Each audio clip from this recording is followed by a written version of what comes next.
The Russian-Ukraine war has cast us in a war long thought relegated to history. To begin with, Russia is engaged in an imperial war to expand its territory. Yet the age of imperialism seemingly came to a close at the end of World War I with the collapse of three major empires. Russia's invasion further has raised the question of war crimes and the waging of a war of aggression, even though this latter charge, prosecuted at Nuremberg in 1945, has largely remained dormant since the end of World War II.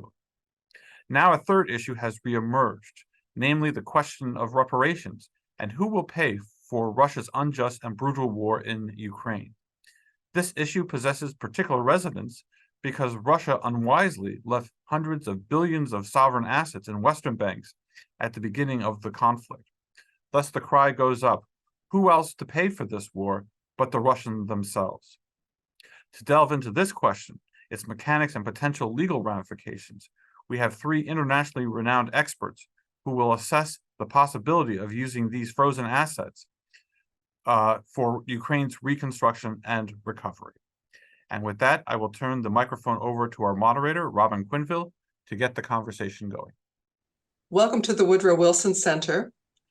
We are congressionally chartered, we are scholarship-driven, and we are fiercely nonpartisan. And today, we are here to discuss an issue that has been front and center since the first months of the war in Ukraine, and that is the question of using frozen Russian assets for the rebuilding of Ukraine. As we witness the destruction then and now, we all know one thing for sure: rebuilding will be essential, it will be transformative for Ukraine, but funding will require a sustained, massive commitment from the European Union, from the US, from private industry, from all sources.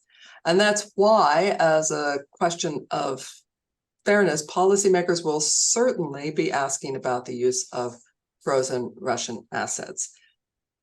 For our discussion today, we are joined by a very distinguished panel of experts to help us explore the question. And they are Robert Zoellick, former US Trade Representative, former Deputy Secretary of State, and former President of the World Bank from 2007 to 2012. His experience in both government and the private sector means we will benefit fully from his experience in how to get things done in both realms. Philip Zelikow also brings deep experience in government to our discussion, from his service on the National Security Council to his work as counselor at the Department of State. He is now a distinguished fellow at Stanford University. We're also joined by one of Wilson's own. Mark Kennedy served as United States Congressman from Minnesota and as a presidentially appointed member of the Advisory Committee for Trade Policy Negotiations. He brings his knowledge of global commerce to his leadership of the Wilson Center's Wahba Institute for Strategic Competition. So thank you for joining us, Mark. We are very glad to have you with us. With that, I'd like to open with a question to all of our panelists for what I know will be a lively discussion, so nobody hold back and jump right in. We have seen so much analysis over the last year and a half, focused very specifically on military progress, military capabilities, what it takes for Ukraine, what the West can do for Ukraine in the military sphere. But we have perhaps not spent as much time on what needs to happen economically and how Ukraine is able actually to keep itself afloat and to make economic progress, even as so much of its infrastructure is being destroyed. So I'd like to turn this question over to the three of you for some comment before we go into more details. And with that, Bob, I'd like to start with you. Well, first, thanks for the invitation. And it's good to be with the Wilson Center and Mark and Philip. So I'm glad you're drawing attention to this issue. As you mentioned, but is now brutally clear to people, this is now a war of attrition. In a war of attrition, the economic dimensions are just as important, maybe even more important than the pure military issues. So while there's a lot of attention on whether we send tanks or F-16s or different artillery pieces, and that's warranted. The bigger picture determination may be the question of whether Ukraine survives economically. And this really has different phases. You mentioned reconstruction. That's an important part. At this stage, really, Ukraine has to survive. It needs about $3 to $5 billion a month simply to keep the lights on. These are not the military supplies. And then there's an intermediate stage of the question of whether to help people come back to Ukraine, to help the society operate, we have what you call fast recovery. So this would be the ability to provide schools, hospital, medical centers, sort of basic needs for people, so that many of the people that have left can come by. And you can do that even in an environment of war and conflict. And then you have the long-term reconstruction issues. So as you also see, and as Mark knows well, with the Congress, inevitably, you're now struggling to maintain support in terms of financing. The United States has committed over $100 billion. And the military support seems to be more popular than the economic support. And so, and that's the context one needs to think about using these frozen Russian reserves. So politically, military support basically involves American money spent on Americans to buy stuff from Americans. Economic support means money that's actually spent on Ukraine in Ukraine. So the political constituencies are different. I'm struck, as Bob is, by the fact that the armchair generals are ignoring so much of what modern military history scholarship has taught us. There's an enormous body now of military history scholarship that just stresses these economic and industrial and financial issues. And having done all that work, people just kind of blow it off. And what they also blow off is just a fundamental point of what's the strategy in the war? So Russia has a strategy in the war. As Steve Kotkin put it, if we can't have it, no one can have it. Russia's strategy in the war is to wreck Ukraine.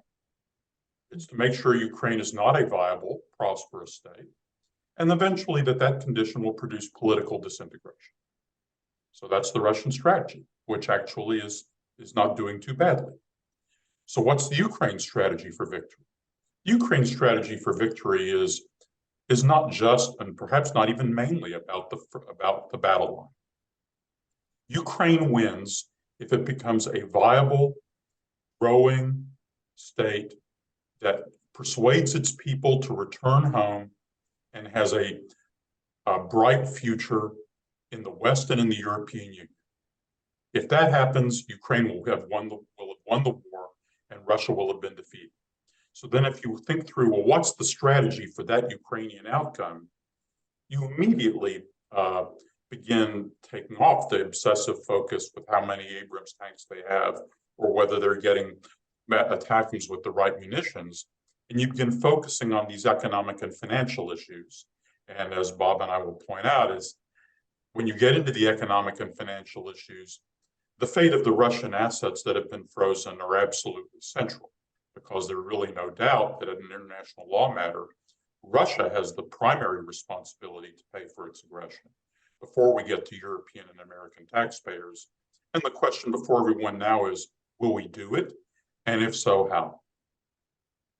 I think, Mark, if you can give us a little bit of a perspective from your background in Congress on that question. Can you give us a read of that?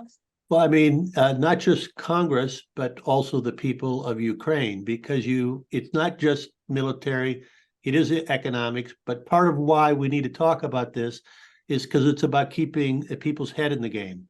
I mean, part of the people in Congress that are resisting further military funding for Ukraine are saying, I don't really see a theory of victory here. What is your theory of victory? How are you going to get to victory? What's it look like in the end? So to the extent you're saying, okay, there is a brighter future and there's this 300 billion or so that could be used to reconstruct that isn't going to come out of US tax dollars. Yes, we're going to have to add to that with our own support as well, but it won't be, it'll be reduced because of this. It gives more hope to have both members of Congress continue to support the Ukrainian effort, but it also gives hope to the Ukrainians, the vision that Philip outlined for a bright, prosperous Ukraine growing in part of the European Union is something that they need to have as the carrot, as the light at the end of the tunnel to keep them fighting the heroic fight they're doing. So I think it is important that economics and the hope that it provides of a future economic prosperity is going to be critical to victory in this contest. I want to go a little bit into the how of this, because I've got all of these great brains here who have ideas as to how we could actually move ahead on this issue. I know that there has been legislation actually proposed from both sides of the Capitol Hill about this. Can you tell us a little bit about the importance of this and why it's needed? I mean, the assets are frozen. What requires then a legislative action in order to do this? Well, go ahead, Bob. Let me take a first cut. I see this as both a legal as well as a political issue. And what I mean by that is there is a pretty good legal argument that the president has authority under IEPA, which is an International Economic Emergency Power Act, to transfer the Russian assets to an escrow account for the use of Ukraine. But the administration has sort of been slow on this. In recent weeks or months, there's been a little bit more attention and willingness to consider it. But in this environment, an endorsement, if you will, by the Congress to move on this issue, I think would be timely for the administration and also for the Europeans, because the reality is of this approximately $300 billion of frozen Russian reserves, most of the money is in Europe. And in fact, most of the money is in Belgium. In addition, it's not only that there's legislation, it's a rarity these days. It's bipartisan legislation. So in the Senate, you've got both Senators Risch and Whitehouse, and you've got a bipartisan bill in the House. And so particularly given the events that we're seeing in Ukraine today, where people are starting to recognize this is not going to be over in a short time, I think it's important to try to move on the issue. The other point, which we can come back to, is this is under US domestic law. There's also an international law case, but there's also, Phil's written on the international law case. Larry Tribe, who's a noted constitutional scholar, has just put together a very important group that prepared a paper for the Congress and others to explain the legal basis of this. So I think whether strategic, legally, economically, it's time to move on the issue. Phil, can you give us a little more on that? What about the international, the sort of international law aspect of that? Yeah, and by the way, I agree with Bob's stress on both the legal and the political significance of the congressional moves. And I'll just only add the little point that there's an opportunity here for the speaker to address the whole issue of Ukraine aid is going to be a close call politically. And there's an opportunity here for the speaker to help strengthen his coalition on the Republican side by adding into that a congressional commitment to also use this Russian money, not just rely on the American taxpayer. I think that helps the political argument for the Republicans, and the speaker should use that. Now, the international law side. The international law side is not as salient for Americans. As Bob and Mark know, the international law side is front and center in Europe. Now, there are partly the legal arguments there are being used as a buffer to keep from getting at other qualms that they have that they don't want to voice. But it's a really important threshold set of issues. And the problem then is that on one level, the international law case is very clear. That is, this is a clear war of aggression, and that's not just Zelikow saying so. That's a finding of the International Court of Justice, which Russia accepted as part of Russia's adherence to the UN Charter. That's also as the conclusion of the United Nations. So it's not just a subjective third-party view. It's very clear under international law that Russia has to compensate all the victims of its aggression, which actually include quite a number of non-Ukrainians. though Ukraine will get the large majority of that compensation. So at one level, it's a very clear case. Then on the other side, the argument is made, yes, but Russia put these central bank deposits in Western states with an expectation that those deposits would be honored by those states. Some people use terms like sovereign immunity, which is actually not a correct use of that in that context. And in ordinary international relations, Russia would be entitled to reciprocal respect of its sovereign property.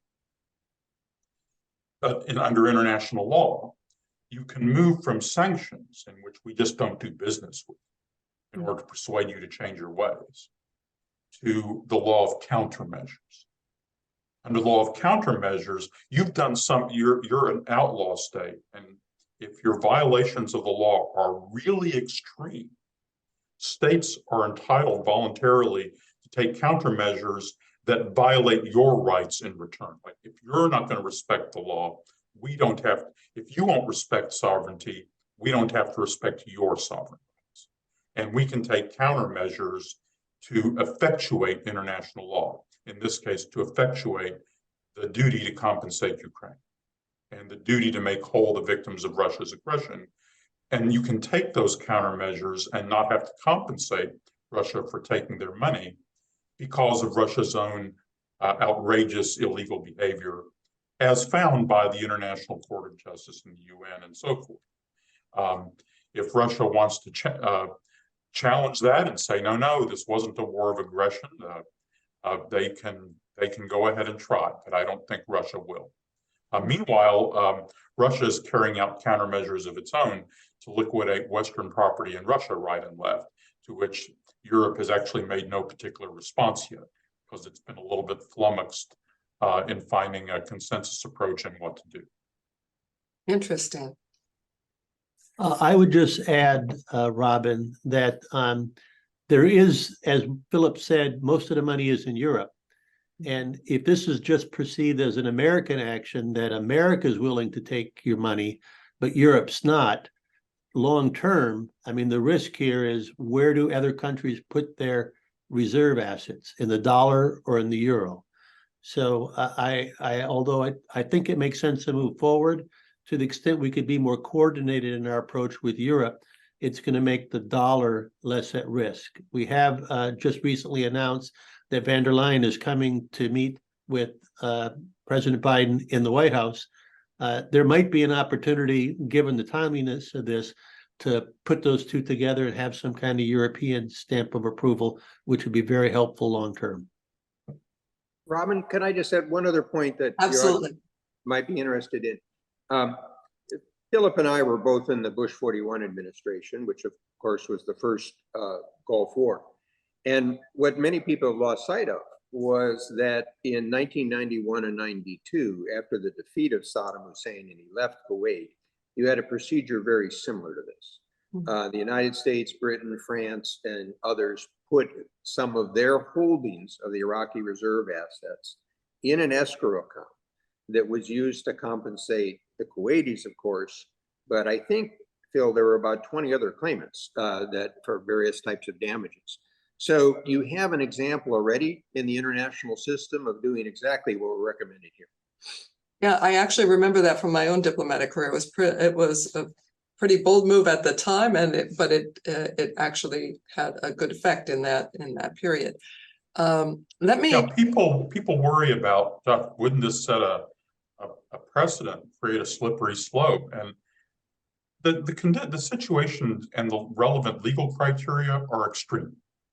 You can only do stuff like this in the most extreme cases. Well, welcome to the most extreme case. This is the largest act of international aggression since 1945. So if the international community can't organize to respond to the biggest aggression since World War II, then that's the end of international. Not a setback for it. In a way, moving on these Russian assets and showing that international law can respond to such breathtaking aggression to the most extreme possible case is the way in which you allow international law to advance and maintain its reputation. If we believe in in a world in which there is any international law left.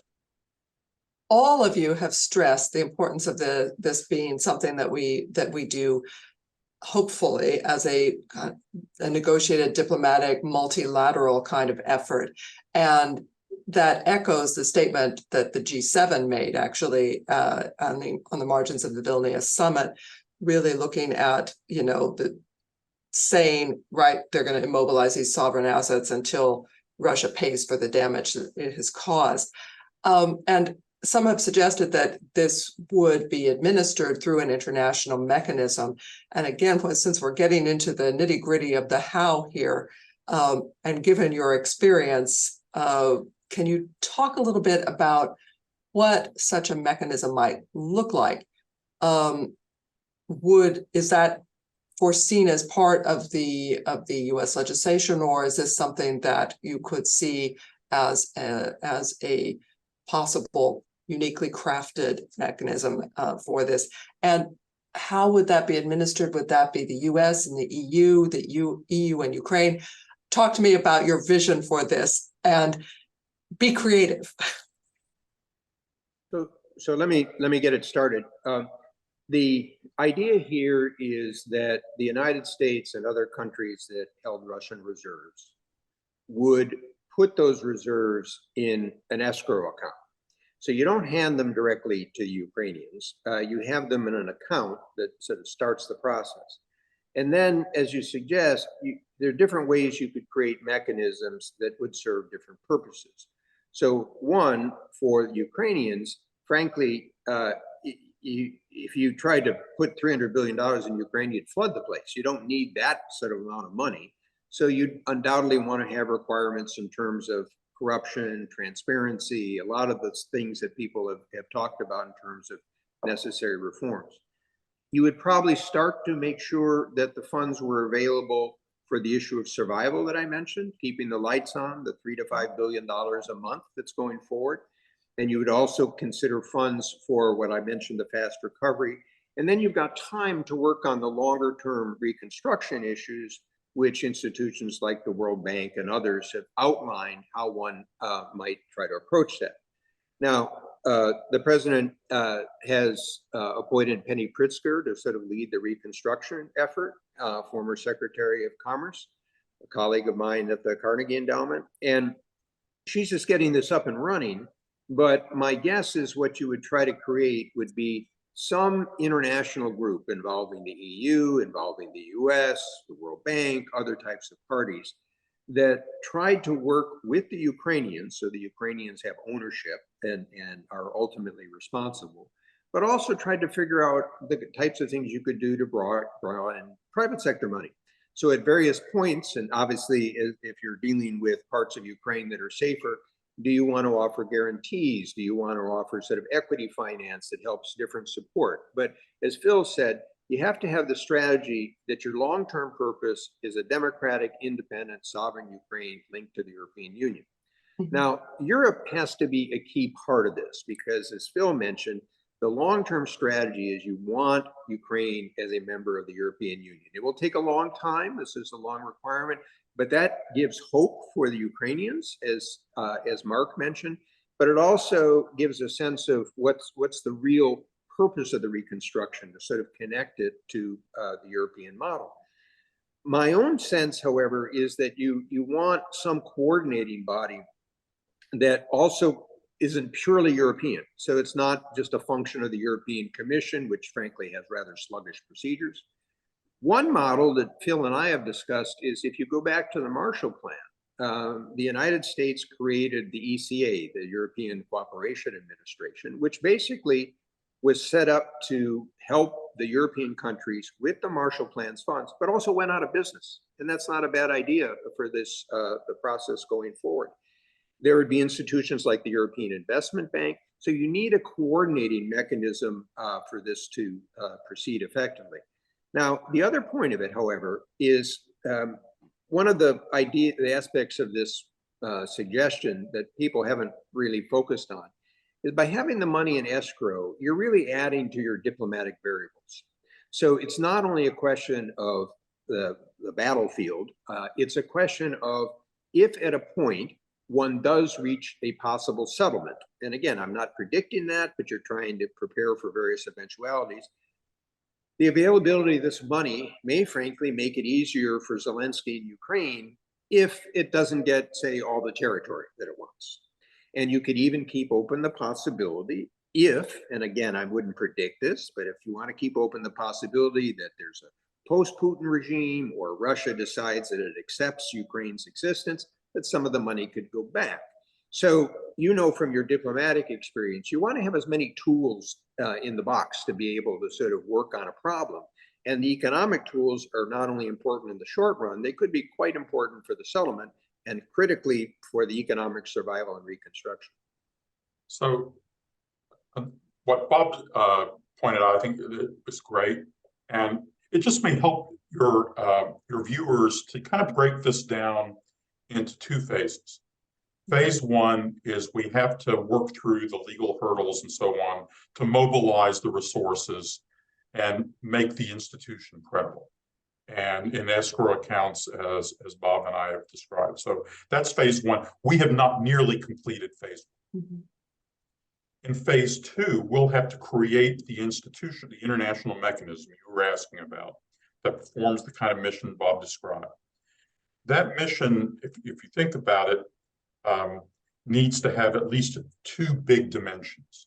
One big dimension is policy-driven and urgent, both for the kind of emergency relief Bob mentioned, the kind of relief that goes to public infrastructure stuff, then also the kind of investments that pair with private investments or anchor or ensure private investments in order to help facilitate the flow of private investment into rebuilding Ukraine. Think of that whole basket as policy-driven and fast, but also has to have conditionality and linkages to EU accession.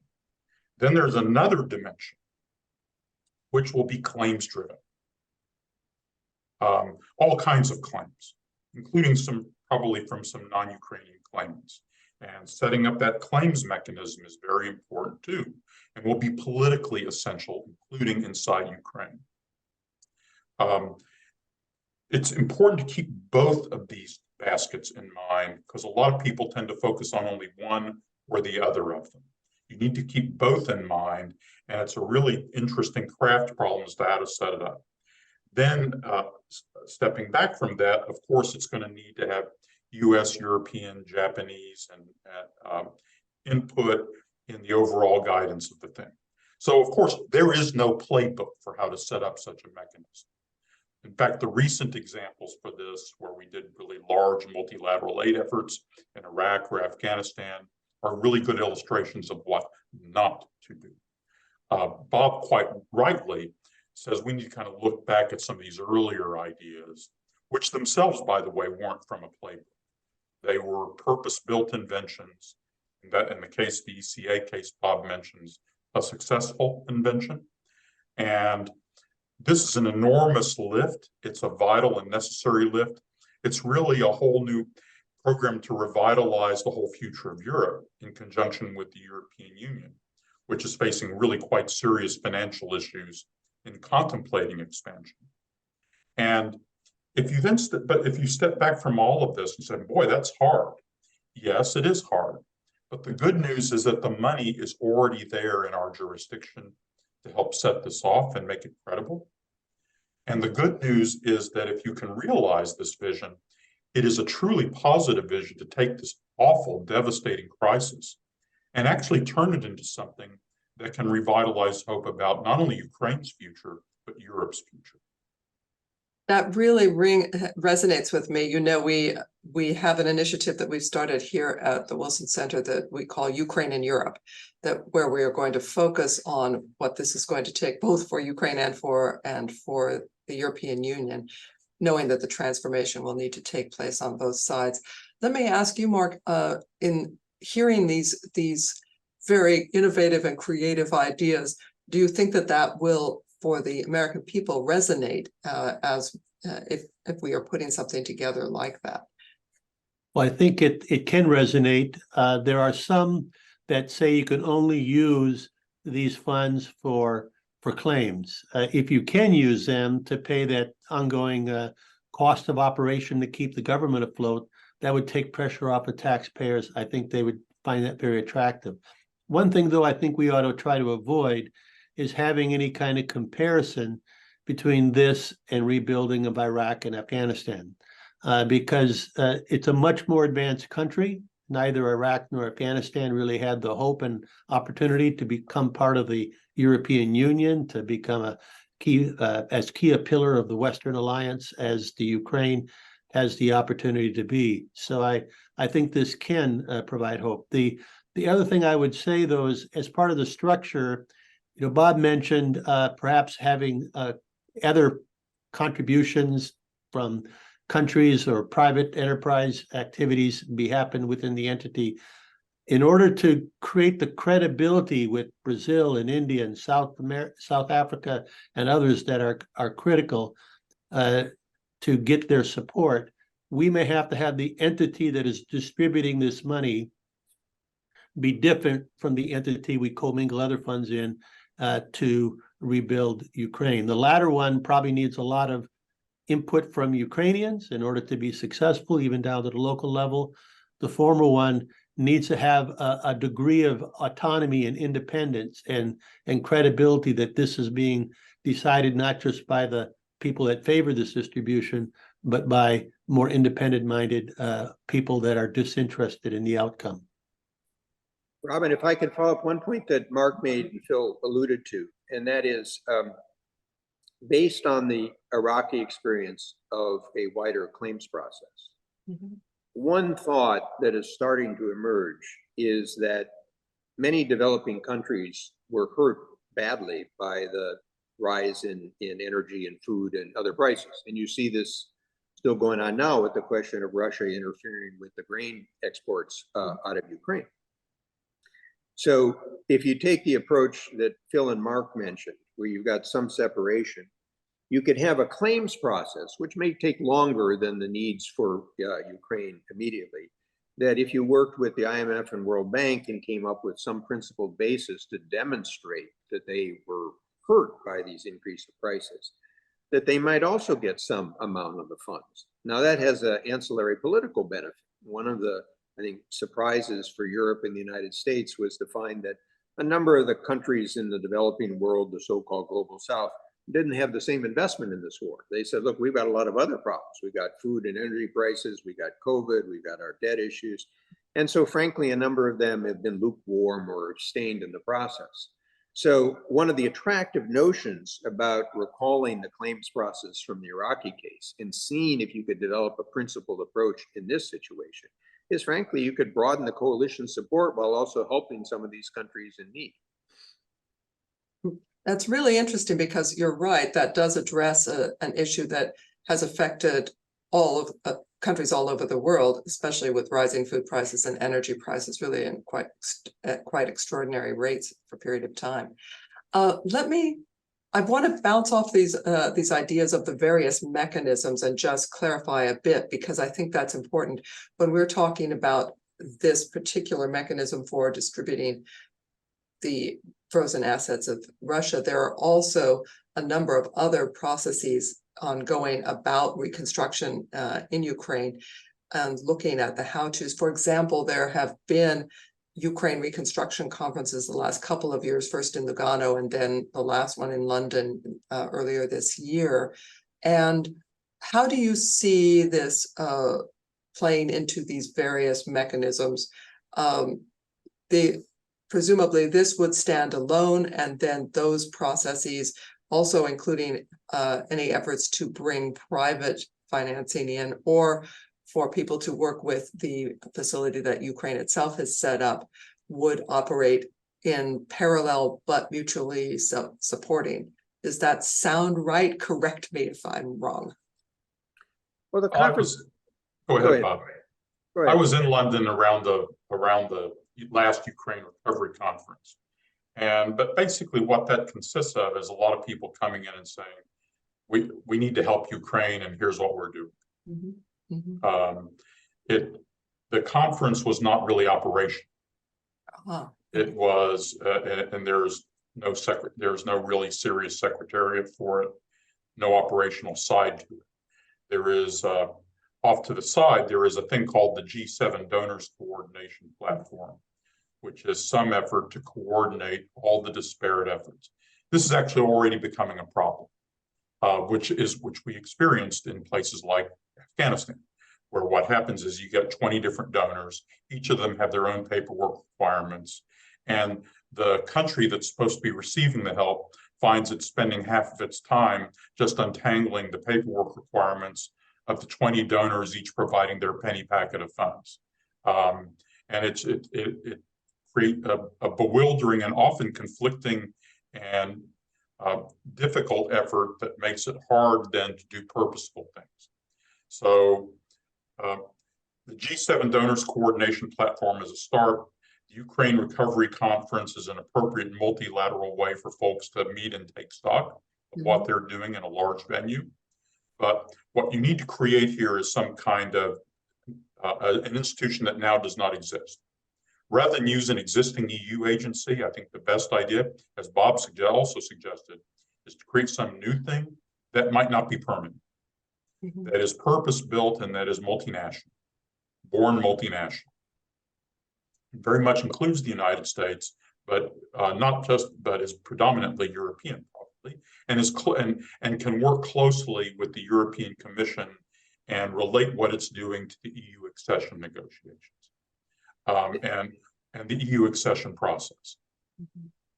So the other part of this is, at least the way I would conceive it, is a steering group. So the conferences you mentioned are well-intentioned. They're sort of a cheerleading process. As Phil mentioned, they're trying to raise some funds.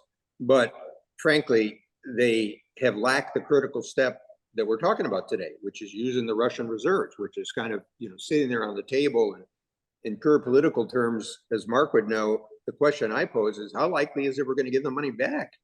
If not very likely, why not use it?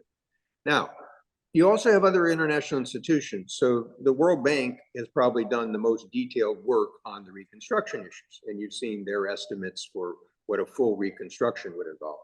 So you don't have to create a new aid development agency or a new reconstruction agency. You need a steering group to coordinate what Ukraine believes are its priorities, requiring Ukraine to make sure that the money is properly spent. And there's been a big movement. This would support the movement in Ukraine for greater transparency, e-procurement, other types of things, probably also some decentralized development aspects. And then you can frankly rely on some of the work that the World Bank, or to a degree the IMF, or some of the European institutions, European Bank for Reconstruction and Development, the European Investment Bank. So you've got a structure of multilateral institutions that you can call upon and that are already deeply involved with this. So look, when I was president of the World Bank, this was 10, 12 years ago, I was involved with issues of Ukrainian reform. I tried actually well in advance to get the United States, Europe, and even Russia to support Ukrainian reform process, because I wanted to avoid exactly what we've fallen into here. My belief was that if Ukraine could establish itself as a successful democracy and economy with good relations with its neighbors, you would solve what in a sense is a leftover from the breakup of the Soviet Union.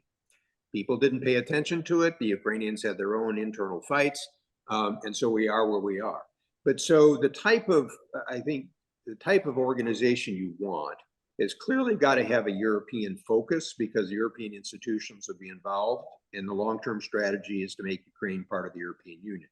But it would be a mistake, in my view, not to have the United States. Canada's been very active in this, Japan, other G7 countries.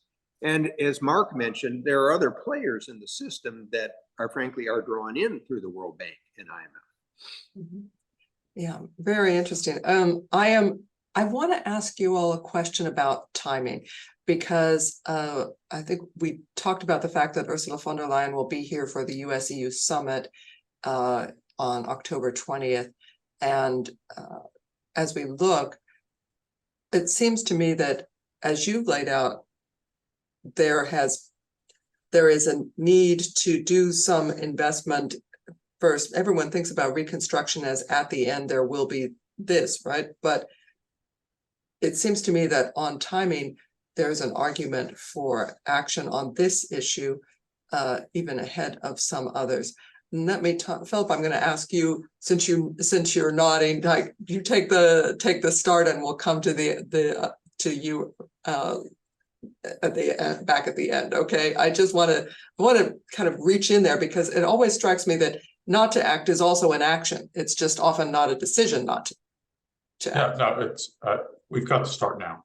Actually, we should have gotten going on this 6 months ago. The program ideally would be ramped up and operating at full bore by next year.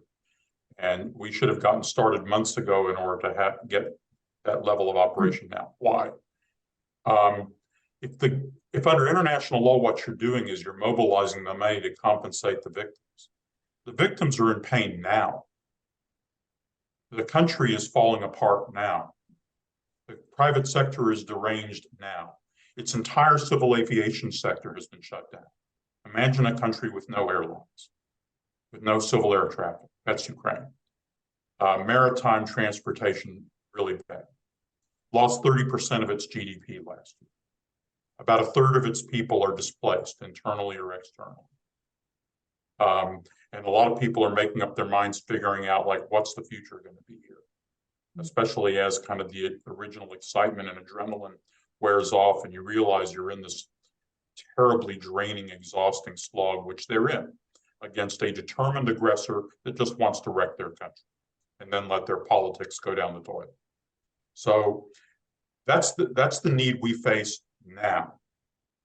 So that a lot of people think of this issue as reconstruction of, that's a good abstract issue because that's a post-war thing. And when it looks like this war is about to end, we ought to take that up.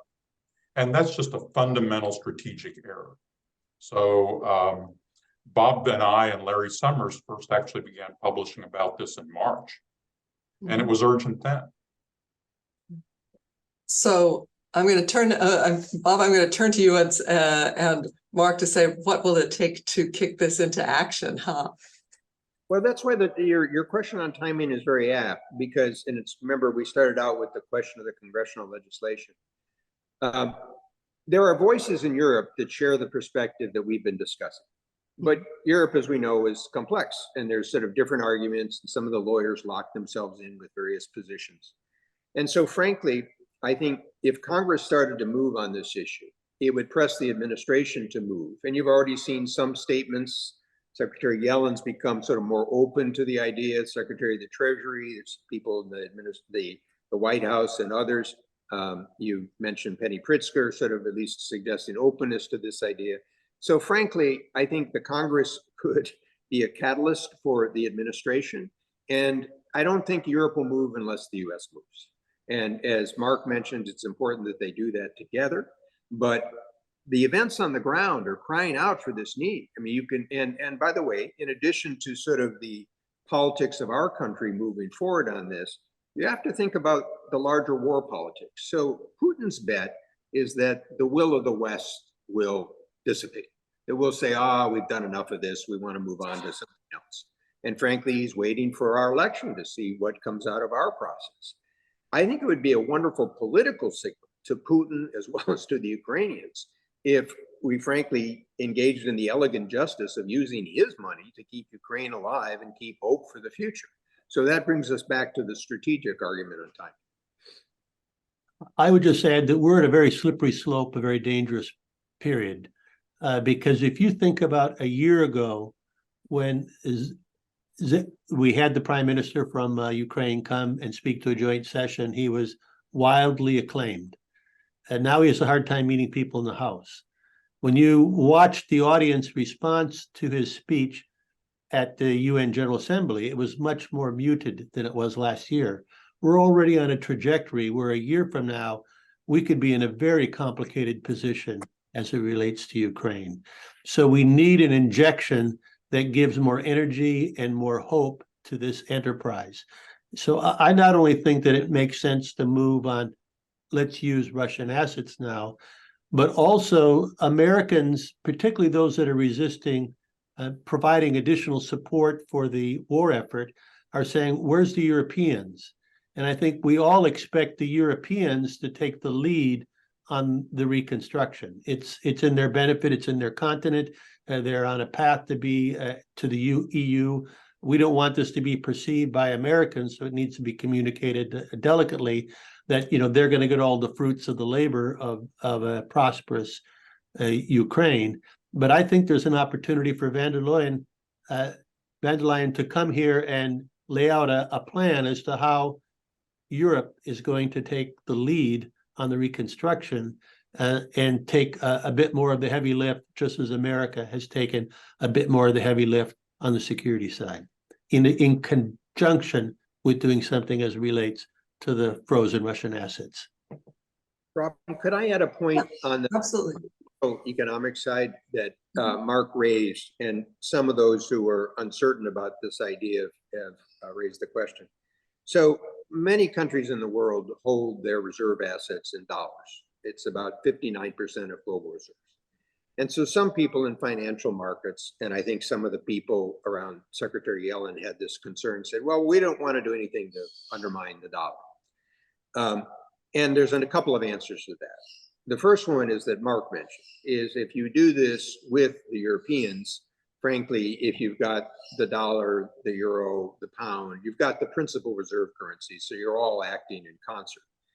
The second one is, from my own experience, and this is one that Larry Summers shares, countries don't hold dollars out of sort of affinity with the United States. They hold dollars because it's part of their strategy to have reserves to protect themselves with macroeconomic strategies so that they can intervene in markets, as we saw coming out of the financial crisis in the 90s. So China doesn't hold dollars out of friendship with the United States. It holds dollars because what are its alternatives? And frankly, as long as countries run trade surpluses with the United States, they're acquiring dollars. So what are they going to do with the dollars? Do they want to hold renminbi? Well, frankly, reserve assets, China's share of reserve assets is about maybe 1% to 2%. It's hard to get your money in and out of China, as you see. And so there's a practical reality here that, particularly if you do it with other major reserve currencies, I think the people that are holding dollars will continue to hold dollars. The assets have been frozen for well over a year, and frankly, the value of the dollar is going up, not gone down. And there's one other aspect, which is, I think, one that we talked about in the international law context, but it's broader. I don't think it's a bad message to countries to say, if you decide to invade and brutalize your neighbor, you can't use dollars. It's our money after all. So yes, it serves as international money, but it is US currency. So frankly, maybe that might even have some deterrent on effect, because people would realize if they do go to war with a war of aggression, that'll have economic consequences they won't like. So in my view, this is using America's economic power effectively, and frankly, without putting ourselves at risk. It strikes me that this idea that if US passed legislation that gave the legal basis for this and so forth, and that would allow the US at least to move ahead, that it would be like kickstarting a process, right? And that others may find ways through their own legislative processes or legal interpretations in order to do that. And that would, Robin, the Canadians are already on the way to do this. So they're a small share, but it's not the US alone. Right. So that, in a sense, it almost creates that multilateral approach just by virtue of unilateral action to provide that legal basis. And that is really interesting. I also think that you all have addressed what I was going to have as a question, which was the biggest downside to this, but which I suspect is the question of currency, who holds currency and why. And I think that actually you've answered that question with your last intervention. So that's great. Philip, if you want to say something, I'm turning to. No, actually, the most commonly heard counter argument is, oh, it'll endanger the dollar. And you hear this from people who are in banks and finance, and it's like, who kind of like, they regard themselves as the real adults of the world, and they regard people who do foreign policy as the world's children. And they get resentful when the children try to meddle in the world of adults. But this is actually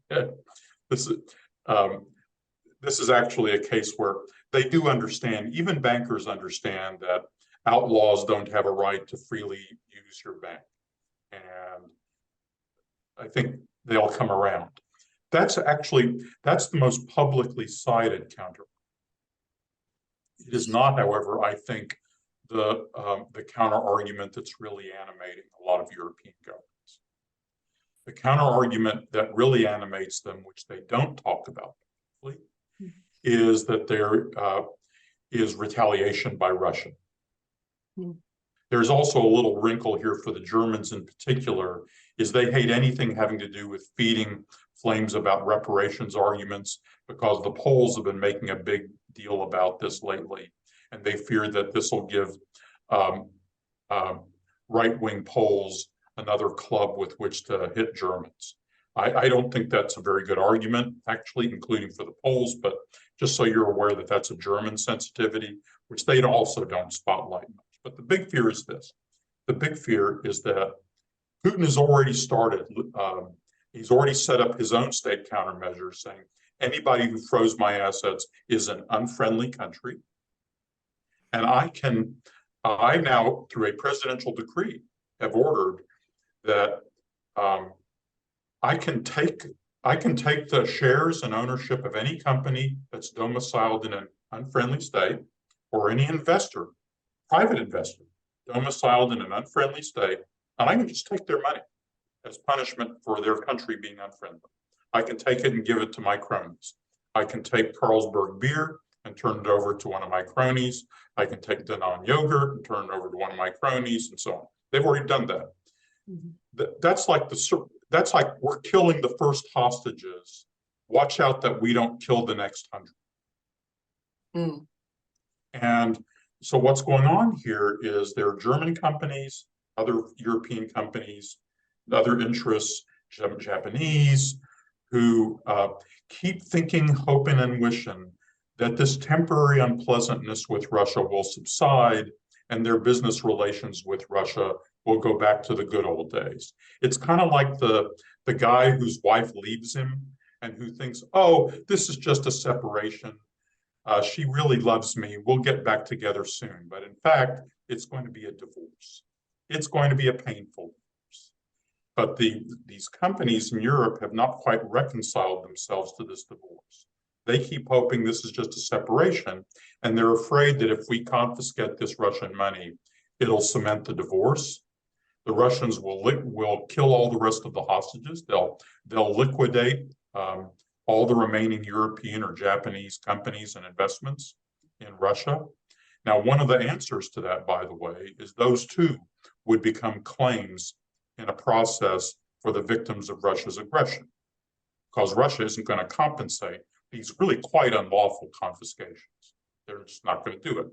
So, but I wanted you to hear that in addition to all the talk in the newspapers about the dollar, that underneath that, which people don't talk about in the newspapers, is this fear of Russian retaliation against their private holdings because of these hopes that we're not really in a divorce.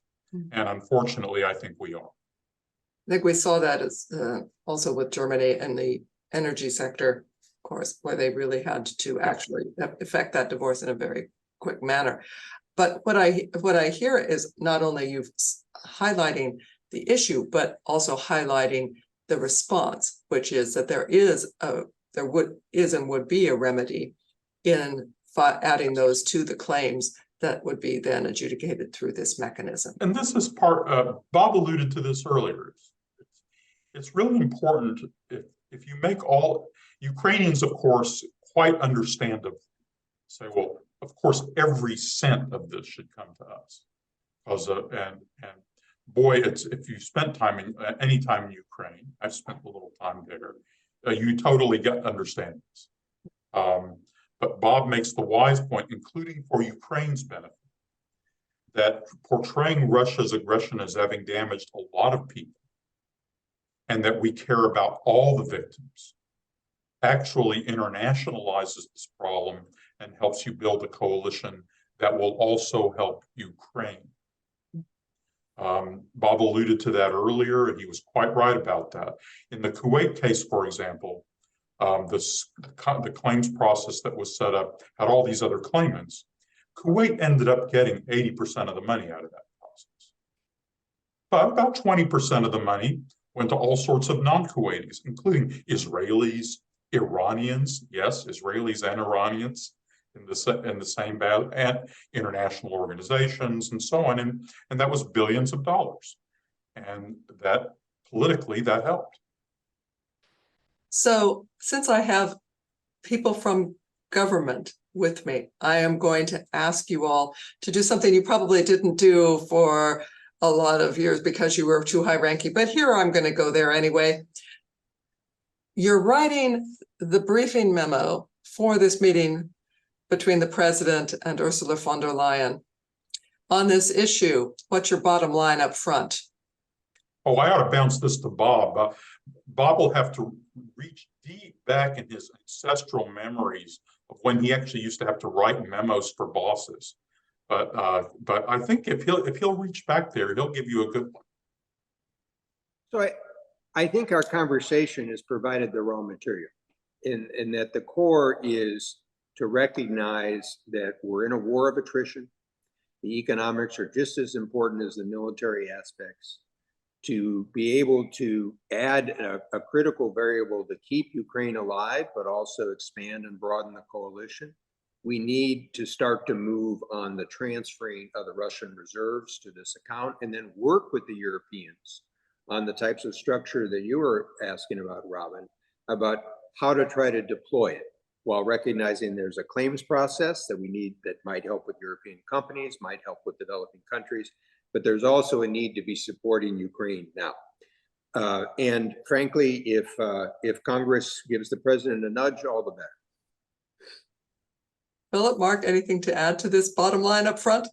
I would just say that she needs to help change the psychology in America by showing European leadership that will embolden those that are already supportive of continuing to support Ukraine, and give those that are skeptical a reason to say, okay, I'm changing my position a bit now because I've seen Europe come up and take more of a leadership role of responsibility for Ukraine and its success, because ultimately it's in their backyard. They have more interest in making sure this comes out the right way than we do, and we need to see leadership from them when they show up at the White House.